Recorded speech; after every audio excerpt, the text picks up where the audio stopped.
Hi, I'm Eline van Ree. I'm Senior Fashion Designer at Stanley Stella. I'm just back from the most inspiring trip to China,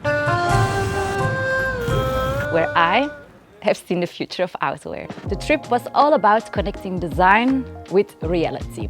So we have spent some time at showrooms, production floors, checking fabrics, looking into fit and details, finding solutions. But what was really the highlight for me was to meet those suppliers, go to the streets, discovering local brands, but also go to the fabric fairs.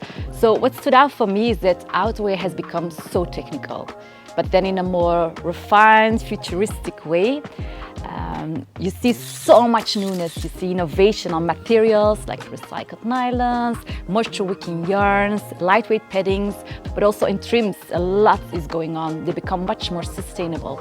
So to wrap up, I've seen plenty of innovation. So from a design perspective, the direction is clear.